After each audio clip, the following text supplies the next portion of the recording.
1장 15절로 17절 같이 읽겠습니다. 자, 시작. 그러므로 나는 할 수 있는 대로 로마에 있는 너희에게도 복음 전하기를 원하노라. 내가 복음을 부끄러워하지 아니하노니 이 복음은 모든 믿는 자에게 구원을 주시는 하나님의 능력이 됨이라. 먼저는 유대인에게요 그리고 헬라인에게로다.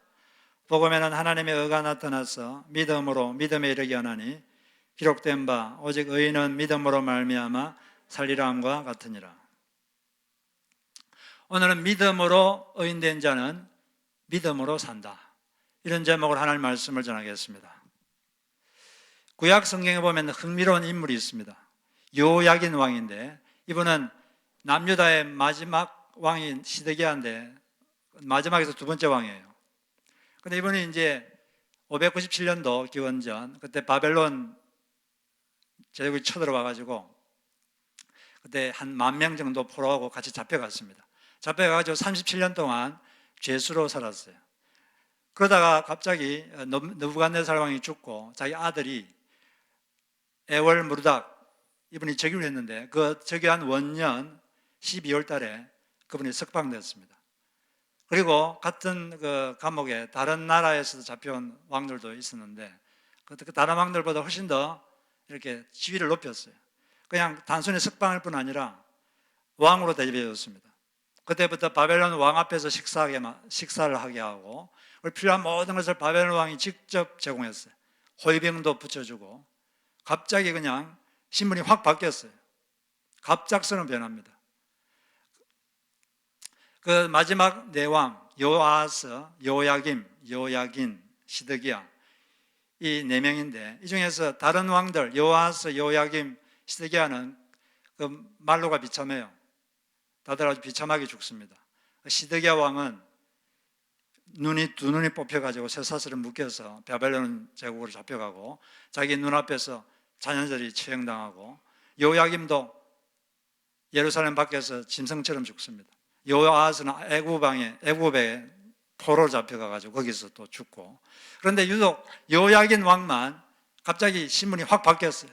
제수에서 왕으로 확 갑자기 이렇게 대접이 바뀌었습니다. 신분 상승, 갑자기 이유도 없이 갑자기 이렇게 바뀌었어요. 왜 그렇게 됐을까요? 왜 그런 일이 있었을까요? 왜 여호야긴 왕이 갑자기 신분이 상승됐을까요? 그 신마리를 우리는 마태복음 1장에 예수님 족보가 나오는데 그 예수님 족보를 보면 실마리를 찾을 수 있습니다. 예수님 족보에 보면 1장 12절을 보니까 바벨론으로 사로잡혀간 후에 여고냐가 여호야긴 왕의 다른 이름입니다. 여고냐긴 왕이 스알디엘을 낳고 스알디엘은 스룹바벨을 낳고. 그러니까 이 여호야긴 왕 여고냐는 예수 그리스도의 혈통입니다. 육신적 혈통. 마지막 종교개혁에도 요시야 왕에게 아들이 넷이 있었는데 그중에 둘째 아들이 요야김이고 그 아들이 요야긴이에요. 그쪽으로 해서 예수님의 혈통이 이렇게 이어지는데, 바로 이 예수 그리스도를 통해서 인간에게 주어질 특별한 은혜, 특별한 선물, 그 특별한 은혜를 미리 이렇게 암시한 것입니다. 요야긴 왕을 통해서 갑자기 죄수에서 왕으로 신분 상승한 그런 일이 일어난 것은 예수 그리스도를 통해서 인간에게 주어질 특별한 선물, 특별한 은혜, 여기에 대한 암시죠. 예수 그리스도 안에 있으면 죄수가 갑자기 하나님 자식이 됩니다. 신분 상승이죠. 신분 상승한 소녀가 있죠. 신데렐라보다 더 우리 예수 믿는 사람들은 죄수에서 하나님 자식으로 완전히 신분이 상승되는 거예요. 그런 놀라운 하나님 은혜를 미리 암시해 준 사건이 여호야긴 왕이 갑자기 죄수에서 왕으로 대접받는 그런 일이 있게 된 것입니다. 그렇다면 이 멸망받을 죄인이 어떻게 하나님 자식으로 신분이 상승되는가? 그 가능하게 하는 것이 무엇입니까? 그것이 바로 복음입니다. 복음에 의해서 가능해졌습니다. 이것이 이렇게 복음이 놀라운 거기 때문에 모든 그리스도인들에게는, 여러분에게는 이 복음에 대한 열정이 다 있죠. 예수님, 예수님에 대한 열정이 다 있습니다. 여러분에게는 이 복음을 전하고자 하는 열정이 다 있죠. 그래서 누구든지 만나는 사람에게 예수님 이야기해 주고 싶고 예수님을 전하고 싶은 마음이 여러분에게 다 있는 것입니다. 어떤 한 집사님은 이번 주에 다니다가 홈리스를 만났는데 그분이 배가 고프다 그래가지고 음식을 좀 사드렸어요. 사주면서 마음속에 계속해서 이런 말을 계속하고 싶었습니다. 예수님이 당신을 좋아하십니다. 그분이 당신의 희망입니다. 이 말을 되게 하고 싶었어요. 그래서 자꾸 자기도 모르게 이야기를 하게 되더랍니다. 예수님에 대해서. 예수님이 당신을 좋아하십니다. 예수님이 당신의 희망입니다. 왜 자꾸 이런 말을 하게 될까요? 이 바로 복음의 영광, 복음의 은혜, 그것을 잘 알고 있기 때문입니다. 그렇기 때문에 예수님을 자랑하고 싶은 거예요. 여러분이 이 복음에 대해서 열정이 있듯이 사도 바울도 열정이 있었습니다. 1장 15절을 보니까 나는 할 수 있는 대로 로마에 있는 너에게 복음 전하기를 원하노라. 이 한글 성경은 원하노라 이렇게 되어 있지만 영어 성경을 보면 더 원어의 뉘앙스가 잘 표현되어 있습니다. I am so eager to preach the gospel. 나는 너희들에게 복음을 전하기를 간절히 갈망한다. 너무나 갈망한다. So eager. 우리의 영원한 갈망은 이 복음입니다. 우리의 간절한 발관, 영광스러운 복음, 이 복음의 영광을 사람들에게 전하는 것입니다. 예수님에 대해서 전하는 것, 이것이 바로 이 모든 기독교인이 갖고 있는 열정이고 영광이죠. 예수님에 대해서 다른 사람에게 말을 하다 보면 우리 영이 기뻐집니다. 영이 활기를 얻고, 어떤 자매님이 우리가 얼마 전까지만 해도 이 거리에 나가가지고 예수님 믿으십시오 이렇게 전도를 했는데, 어떤 자매님은 사람들 앞에서 예수님 믿으십시오 이렇게 말하면 자기 속에서 기쁨이 막 솟아오는 것을 느꼈다는 것입니다. 예수님을 믿으십시오. 상대방이 믿든 안 믿든 입에서 예수님을 고백한다는 것, 너무나 기쁜 것입니다. 너무나 우리 영은 기뻐하고 또 그것을 듣는 성령께서도 너무나 기뻐하는 거예요. 여러분, 예수님을 자랑하시기 바랍니다. 그럴 때 우리의 영이 살아나고 영혼에서 활기가 넘치게 되는 것입니다.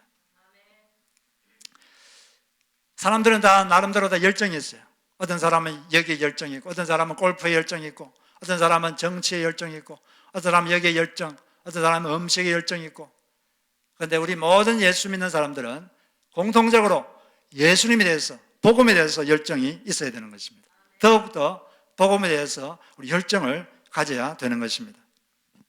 우리가 기도를 많이 하는데 이 기도 중에, 우리 기도 중에 영혼 구원에 대한 기도가 소홀되거나 또 없다면 그 기도는 좀 공허한 것입니다.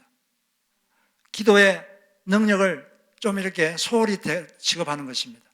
우리 기도의 많은 부분들은 영혼 구원의 이 기도가 많이 할애되어야 되는 것입니다. 그러면 바울은 왜 이렇게 복음에 열정이 있었는가? 그 이유를 이 16절, 17절에서 답을 하고 있습니다. 첫째는 복음은 하나님의 능력이기 때문입니다. 복음은 하나님의 능력이다. 두 번째는 복음에는 하나님의 의가 나타나 있다. 즉 하나님께서 인간에게 선물로 주시는 의가 나타나 있기 때문이다. 이 두 가지 때문에 이 복음에 대한 나는 열정이 있다. 16절에 보니까 내가 복음을 부끄러워하지 않는 이유는 복음은 모든 믿는 자에게 구원을 주시는 하나님의 능력이라. 첫째는 유대인이요, 다음에 헬라인, 어떤 사람에게도 차별이 없다는 거죠. 그러면 왜 그러면 복음을 부끄러워하지 않는다 이런 말을 썼느냐?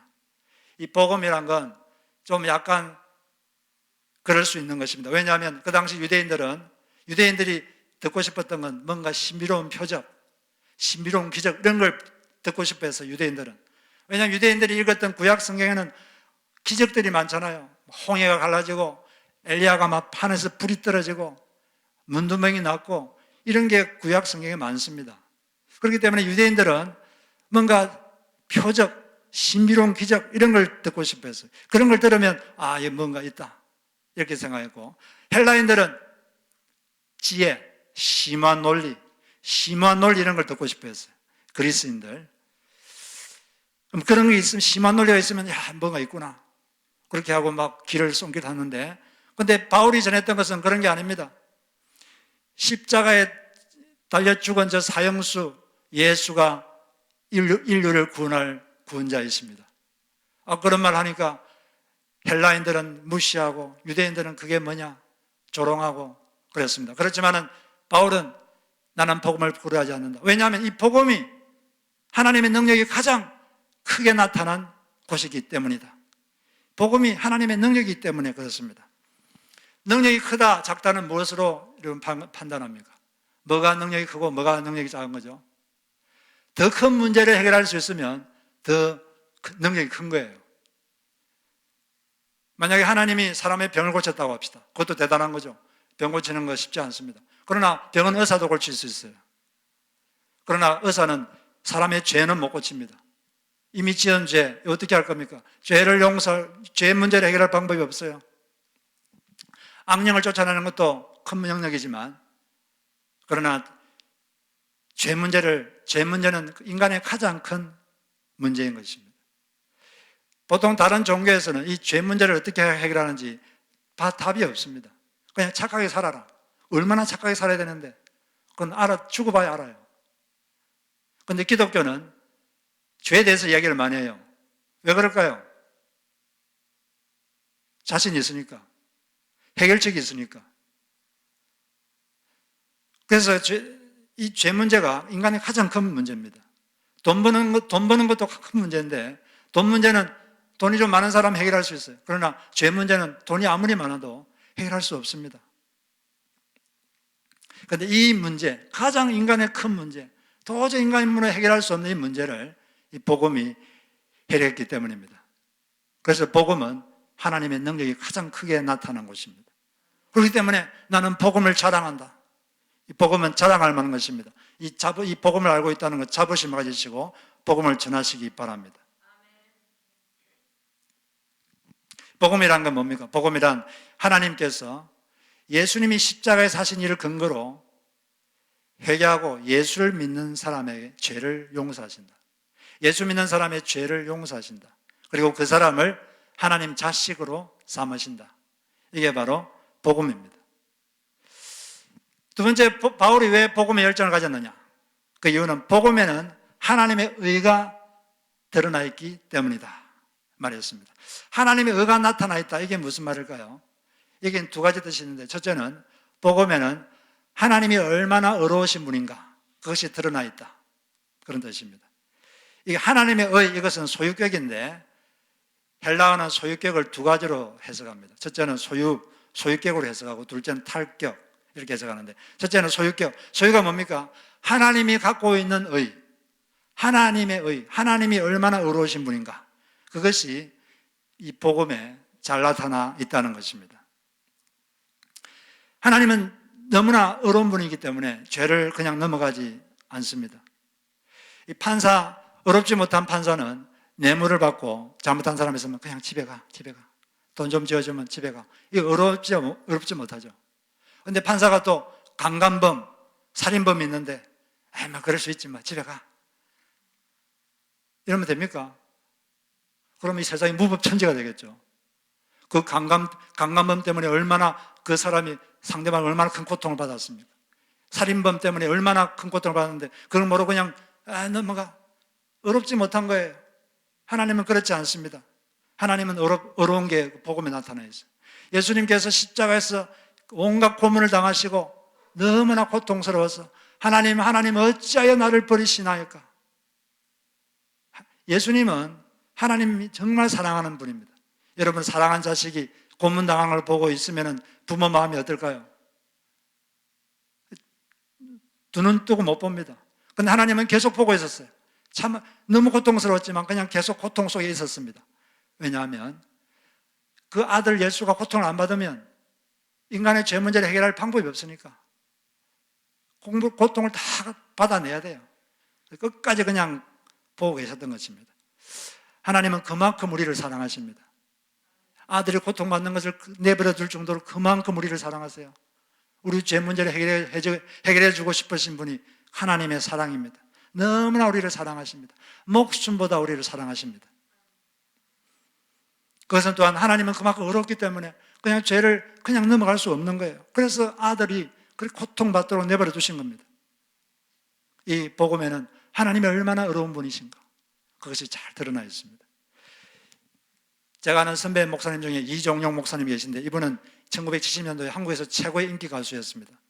그런데 난 참 바보처럼 살았군요. 너 이런 음악으로 인기를 얻었는데 이분이 대마초 사건으로 감옥에 갇혔습니다. 근데 그는 나는 억울하다, 나는 잘못이 없다, 나는 참 착한 사람이다 이렇게 생각했는데 그 감옥에서 로마서를 읽게 되었습니다. 로마서를 읽으면서 하나님의 양심을 접했어요. 하나님의 양심이란 것은 하나님의 거룩의 수준, 하나님의 거룩의 수준을 탁 만나게 되었습니다. 하나님을 만나는 순간 나는 정말 처절한 죄인이구나. 나는 정말 처절한 죄인이구나. 그것을 알게 되었습니다. 그 하나님의 양심을 접하는 순간 자신이 얼마나 큰 죄인인가를 깨닫고 그게 무릎을 꿇고 예수여 당신을 내 삶의 주인으로 모십니다.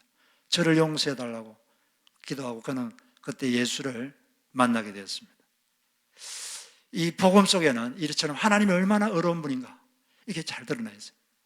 두 번째는 이게 무슨 뜻이냐? 복음에는 하나님께서 선물로 주시는 의가 나타나 있다 그런 뜻입니다. 이 헬라의 소유격은 두 번째 탈격으로 쓰인다 그랬는데 하나님의 의 이 말은 탈격이 뭡니까? from, 뭐뭐로부터 하나님으로부터 온 의, 하나님이 선물로 주시는 의. 근데 사람이 자기의 노력으로 만들어낸 의가 아니고 사람으로부터 온 의, 이건 자기 의라 그러죠. 나로부터 온 의가 아니라 하나님께서 인간에게 선물로 주신 의, 그게 하나님의 의 그런 뜻입니다. 왜 그러면 하나님께서는 이 의를 하나님이 선물로 주셔야 될까요? 인간이 자기 힘으로는 자기 노력으로는 의로워질 수가 없기 때문입니다. 그게 불가능하기 때문이죠. 하나님 앞에서 너는 의로운 존재다 이렇게 되려면 하나님이 요구하는 수준까지 그렇게 살아야 돼요. 그런 사람이 어디 있습니까? 그렇게 못 삽니다. 그래서 로마서 10장 2절에 보니까 내가 증언하노니 이스라엘 민족이 하나님께 열심히 있으나 올바른 지식을 따른 것이 아니니라. 하나님의 의를 모르고 자기 의를 세우려고 힘써 하나님의 의에 복종하지 아니하였느니라. 그리스도는 모든 믿는 자에게 의를 이루기 위하여 율법의 마침이 되시느니라. 이스라엘 민족들이 하나님께 열심히 있었는데 지식이 없었어요. 하나님이 주시는 의를 모르고 자기 의를 세우려고 자기 힘으로 자기 노력으로 하나님께 인정받아 보려고 애를 썼다는 겁니다. 하나님은 사람이 노력해서 의를 얻지 않도록 했었어요. 왜냐하면 인간이 그게 불가능하니까. 여러분, 이 세계 높이뛰기 신기록이 몇 미터인 줄 아십니까? 장대 높이뛰기 세계 신기록이 6m 18cm입니다. 그냥 하면은 2m 45고 장대로 6m 45 뛰는 거 대단한 거죠. 대단하지 않습니까? 거의 2층 높이를 그냥 확 뛰는 거예요. 근데 그 사람 보고 장대로 에베레스트 산을 뛰어넘으세요. 그러면 됩니까? 6m는 뛰어넘을 수 있지만 에베레스트 산은 못 뛰어넘습니다. 하나님이 요구하시는 의는 에베레스트 산 높이에요. 인간의 의로는 그게 안 됩니다. 아무리 노력해도 안 돼요. 불가능해요. 그러니까 하나님이 다른 방법으로 인간을 의롭게 되는 방법을 만든 거예요. 하나님의 의, 하나님으로부터는 의. 인간이 자기 의로 안 되니까 내가 너에게 의를 주겠다. 나로부터는 의를 너가 받아라. 너무나 감사한 거죠. 그럼 이 의를 받는 방법은 뭐냐? 믿음입니다. 믿음을 근거로 그렇게 하는 거예요. 누굴 믿습니까? 예수 그리스도. 그분을 믿는 믿음, 그걸 근거로 내가 너에게 의를 부여하겠다. 의를 선물로 주겠다. 이렇게 말씀하셨습니다. 그래서 이게 보면 복음에는 하나님의 의가 나타나서 믿음으로 믿음에 이르게 하느니라. 이건 영어로 보면 그냥 from faith to faith. 처음부터 끝까지 믿음이라는 거예요. 복음에는 복음을 깨달으면 깨달을수록 처음부터 끝까지 그냥 믿음이구나. 내가 주장할 수 있는 것은 믿음밖에 없구나. 그걸 알게 되는 것입니다. 처음에 우리는 믿음을 통해서 하나님과 예수님과 관계를 맺게 되는데, 그런데 그분과 관계가 깊어지고 하나님을 더 깊이 알수록 그럴수록 더 믿음 외에는 내가 하나님 앞에 올바로 설 수 있는 방법이 없구나. 내가 믿음 외에는 하나님 앞에 인정받을 수 있는 방법이 없구나. 이걸 더 처절하게 깨닫습니다. 왜냐하면 하나님을 더 알면 알수록 자신의 처절한 모습, 자신의 민낯을 더 보게 되거든요. 하나님을 잘 모르는 사람이 나 같은 사람이 어디 있어? 나 같지만 살아봐. 법이 없어도 이 세상 굴러간다. 그런 식으로 생각하지. 하나님을 정말 깊이 알수록 자기를 더 깊이 알게 되고, 나는 하나님 앞에 방법이 없구나. 나에게는 방법이 없구나. 그냥 처절하게 무릎 꿇고, 하나님, 저는 당신 앞에 티끌과 재와 같습니다. 저를 받아주십시오. 이렇게 믿음으로밖에 갈 수가 없는 것입니다. 사도 바울은 인생 말년에 고백을 했는데, 그 무슨 고백이냐면 디모데전서 1장 15절, 나는 죄인 중에 괴수로다. 나는 죄인 중에 우두머리다. 가장 처절한, 가장 악한 죄인이다. 이렇게 말했습니다. 이게 죽기 몇 년 전인데, 나는 죄인 중에 괴수였다가 아닙니다. 나는 죄인 중에 괴수다. 지금 현재 그렇다는 거예요. 그러면 이 사람이 거짓말하는 겁니까? 이 사람이, 바울이 정말 다른 사람보다 더 죄를 많이 지어서 그렇습니까? 안 그렇습니다. 이 사람은 어떤 사람보다 어려운 사람이에요. 정말 하나님 말씀대로 살려고 노력하고 그랬던 사람인데, 나는 죄인 중에 우두머리다. 왜 이렇게 고백했을까요? 하나님을 더 깊이 알게 되니까 내가 얼마나 죄인인가, 하나님의 그 거룩 앞에서 나는 얼마나 티끌 같은가, 얼마나 먼지 같은가, 그걸 더 깊이 깨달은 거예요. 그러므로 나는 하나님 앞에 죄와 티끌과 같습니다. 내가 하나님 앞에 설 수 있는 방법은 예수 그리스도를 믿는 믿음밖에 없습니다. 내 힘으로는 도저히 하나님 앞에 설 수가 없습니다. 그것을 더 하나님을 깊이 알면 알수록 그렇게 고백이 나오게 되는 겁니다. 그러므로 믿음에서 믿음이다. 처음부터 끝까지 믿음밖에 없다. 이거 외에는 내가 하나님 앞에 설 수 있는 방법이 없는 것이구나 깨닫게 되는 것입니다. 처음부터 끝까지 믿음이다. 이 말은 그 안에는 또 이 믿음이 점점 증가한다는 개념도 들어있습니다. 점점 더 하나님을 깊이 알수록 믿음은 점점 더 강화되고 더 깊어지는 거예요. 그리고 우리는 더 신앙생활을 깊이 할수록 하나님밖에 더 의지할 것이 없구나, 이렇게 고백을 하게 됩니다. 찬송가 중에 이런 찬송가가 있죠. 세월 지나갈수록 의지할 것뿐일세. 세월 지나갈수록 우리는 의지할 것밖에 없다는 것을 더 깊이 깨닫게 됩니다.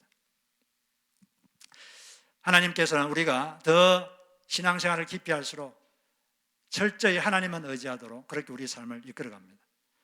고린도서 1장 8절 9절 보니까, 형제들아, 우리가 아시아에서 당한 환난을 너희가 모르기를 원하지 아니하노니 힘에 겹도록 심한 고난을 당하여 살 소망까지 끊어지고, 우리는 우리 자신이 사형선고를 받는 줄 알았으니, 그 이유는 우리로 자기를 의지하지 말고 오직 죽은 자를 다시 살리신 하나님만 의지하게 하심이라. 하나님만 의지하는 사람이 되도록 하기 위해서 그런 극한 고통을 통과하도록 하셨다는 것입니다.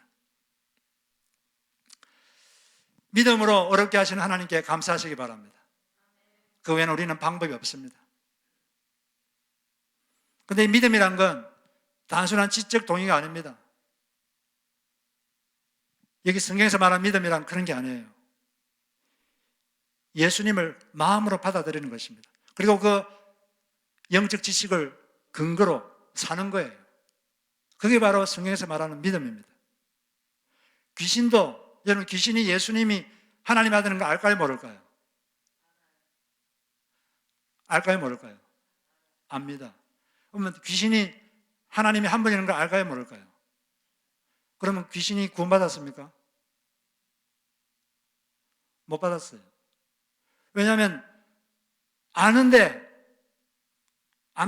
예수님을 자기 인생의 주인님으로 안 받아들입니다.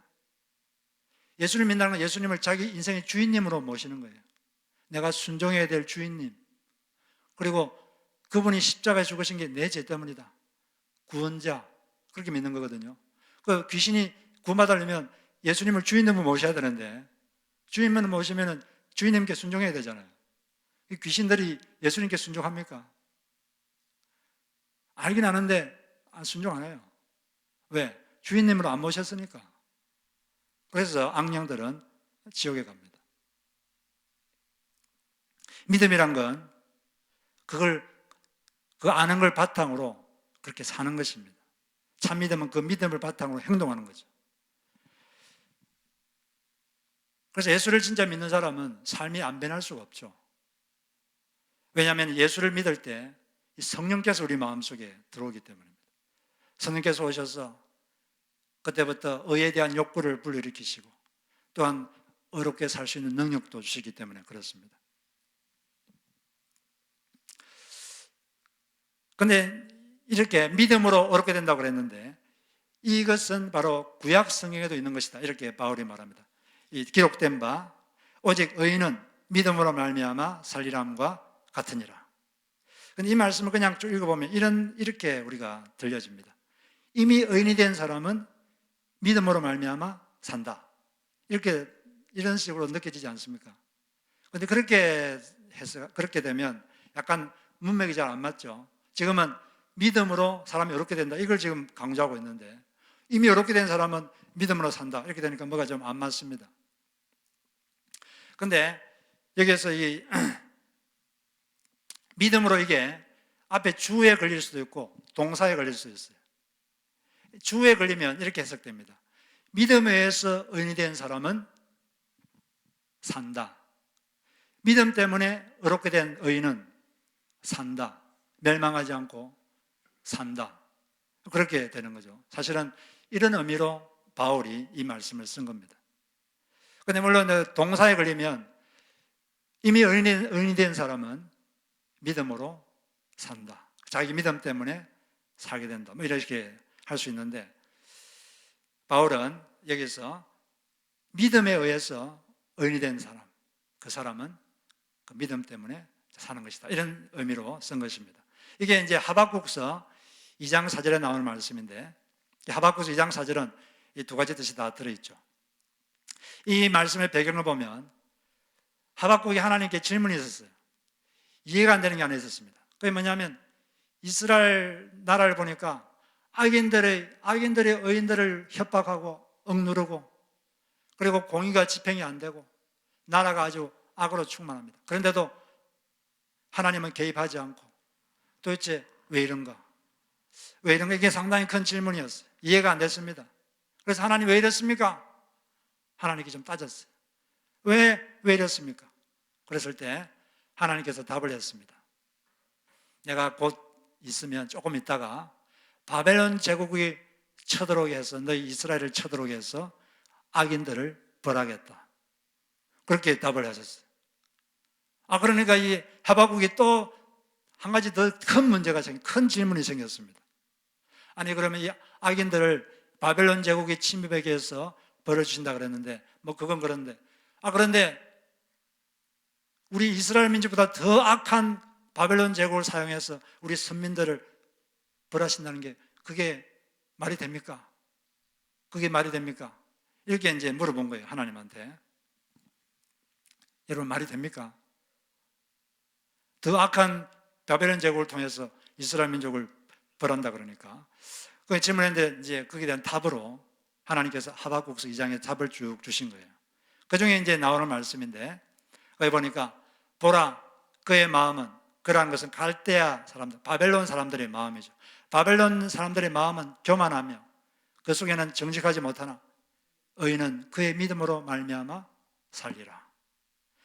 이제 앞으로 바벨론 제국이 쳐들어와가지고 교만하고 의롭지 못하고 잔인한 그들이 쳐들어오면 이 나라가 쑥대밭이 되고 많은 고통이 있을 것이다. 그러나 그런 일이 있더라도 의인은, 하나님을 믿는 의인은, 하나님을 믿고 의지하는 의인은 그 믿음 때문에 살 것이다.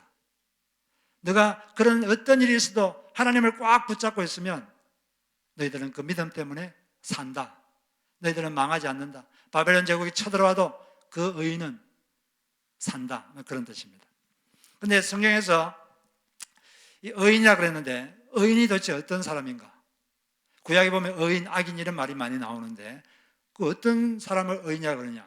그걸 좀 알아야 됩니다. 우리는 보통 의인 그러면 행실이 좀 똑바른 사람, 이런 사람 의인이라고 그러는데 근데 성경에서 의인은 조금 개념이 좀 달라요.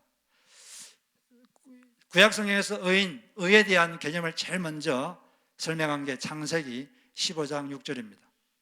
거기 보면은 아브라함이 하나님을 믿음에 그것을 아브라함의 의로 여기시느니라. 하나님께서 아브라함이 하나님을 믿어드렸어요. 하나님을 그냥 신뢰했습니다. 그러니까 하나님께서 너는 의로운 사람이다. 너는 내 앞에서 올바른 사람이다. 너는 죄가 없는 사람이다. 이렇게 인정해 줬습니다. 하나님께서 아브라함에게 75세 때 내가 너희들에게 자식을 주겠다 했는데 거의 10년이 지나도록 자식을 안 주셨어요. 근데 이제 다시 10년쯤 돼가지고 하나님이 또 나타나셔가지고 하늘 우러러 무뼈를 셀 수 있나 보라. 내가 너희 자손을 이처럼 많게 해주겠다. 10년 동안 아무 일도 없었으면 또 그렇게 말씀하시는 거예요. 그때도 아브라함은 하나님 말씀을 그대로 그냥 액면 그대로 확 믿었습니다. 그러니까 그 믿음을 보시고 너는 의로운 사람이다. 너는 의인이다. 그러니까 구약 성경에서 의인이라는 개념은 하나님을 믿는 자, 하나님을 믿고 의지하는 자, 그 사람이 의인의 첫 번째 개념입니다. 그래서 하나님을 믿고 신뢰하는 것, 이것을 구약에서는 상당히 쳐줍니다. 예레미야 17장 7절에 보면 그러나 무릇 여호와를 의지하며 여호와를 의뢰하는 그 사람은 복을 받을 것이니라. 이런 말씀도 있죠. 그리고 이처럼 하나님을 믿어서 하나님을 믿고 의지하는 이는 관계가 있으니까 그 관계를 바탕으로 해서 두 번째, 하나님 말씀대로 행실을 올바로 하려고 애쓰는 자, 그게 또 의인의 두 번째 개념이 되는 것이죠. 하나님을 믿고 의지하기 때문에 하나님 앞에서 행실을 올바로 하려고 애를 쓰는 것입니다. 그런 사람이 의인이죠. 그러니까 이 하박국서 이걸 다시 읽어보면 이렇게 됩니다.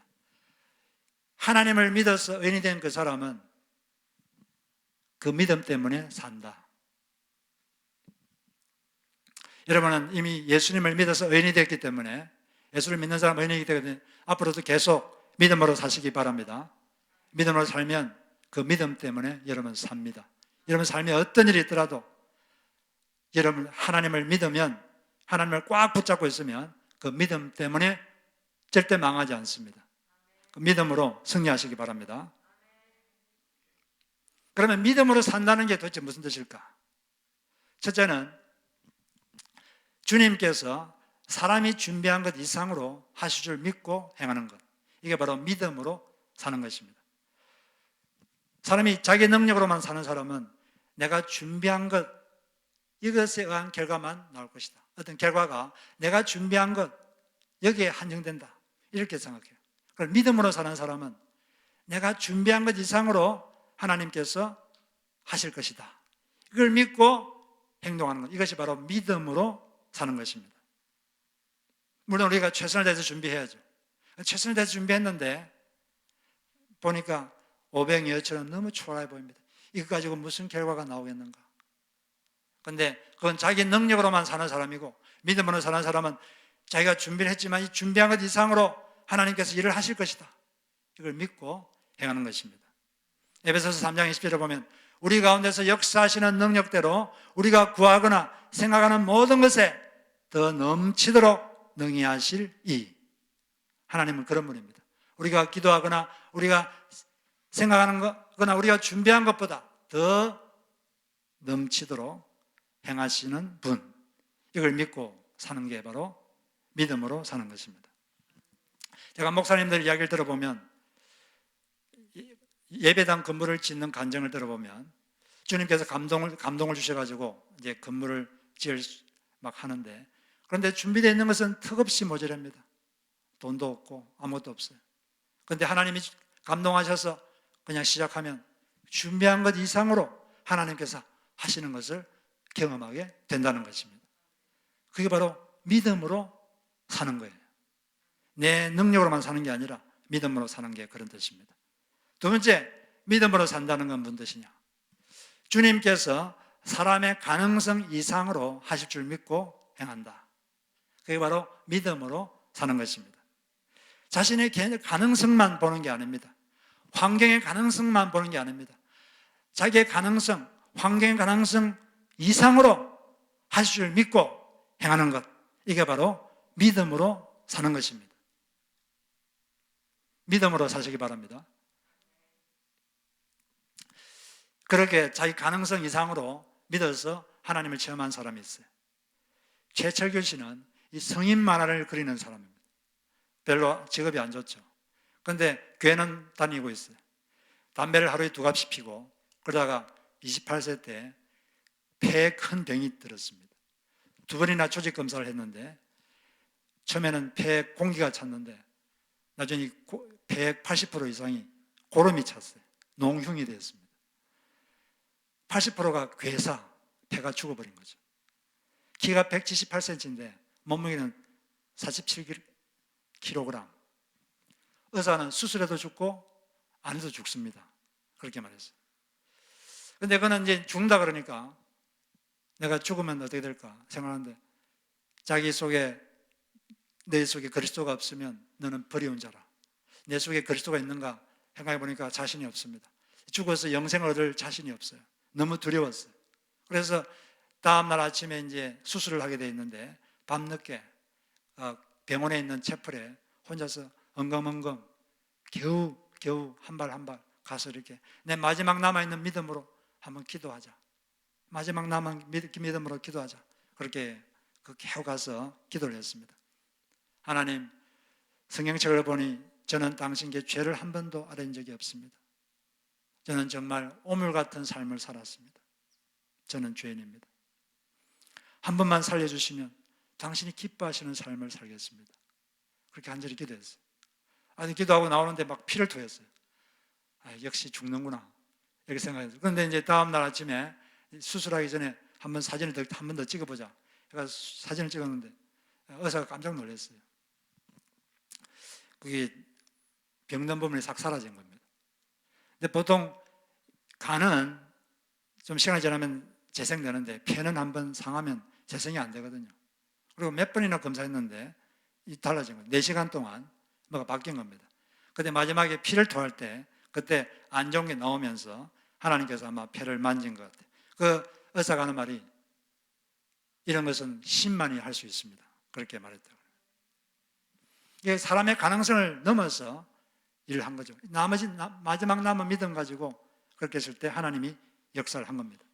그럼 이렇게 하나님께서 고쳐주셨으면 자기가 기도하면서 서운했으니까 이제 성인 말을 안 그려야 되잖아요. 근데 또 나으니까 마음이 싹 바뀌어가지고 계속 그냥 하는 거예요. 그러다가 자기가 어느 날 성경을 보는데 신명기 23장 18절 보니까 창기가 번 돈과 개 같은 자의 소득은 어떤 선한 일이로든지 내 하나님 여호와의 전에 가져오지 말라. 이 둘은 다 내 하나님 여호와께 가정한 것이니라. 이 말씀을 읽는데 가슴이 너무 찔렸습니다. 내가 개 같은 돈을 벌었구나. 그는 그 자리에서 진짜 회개를 했어요. 진짜 회개가 뭡니까? 행동을 바꾸는 거죠. 그래서 그는 그때 이제 성인 만화를 그만뒀습니다. 그리고 그때부터 기독교 만화를 그리기 시작했는데 너무 힘들었어요. 왜 힘들까요? 돈이 안 되니까. 그렇지만 사명감으로 계속 버텼습니다. 주님 뜻을 행한다고 인생이 갑자기 쉬워지는 게 아닙니다. 여러분도 다 경험했겠지만 순종의 복을 경험하려면 보통 역경의 과정을 통과한 뒤에 거친 뒤에 그 순종의 복을 경험하게 되죠.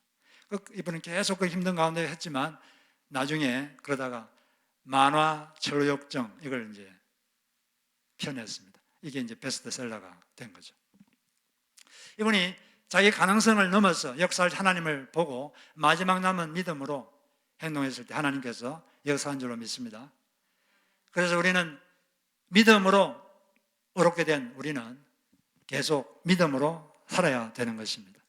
믿음으로 살면 그 믿음 때문에 삽니다. 어떤 일이 있더라도 바벨론 제국이 쳐들어와도 하나님을 꽉 붙잡고 있으면 그 믿음 때문에 산다고 주님께서 약속하셨습니다. 그러므로 믿음으로 사시기 바랍니다. 하나님은 내가 준비한 것 이상, 내가 갖고 있는 가능성 이상으로 행하시는 분이시다. 이거 믿으시고 믿음으로 사셔서 승리하시는 주의 복성들이 되기를 바랍니다. 같이 기도하겠습니다.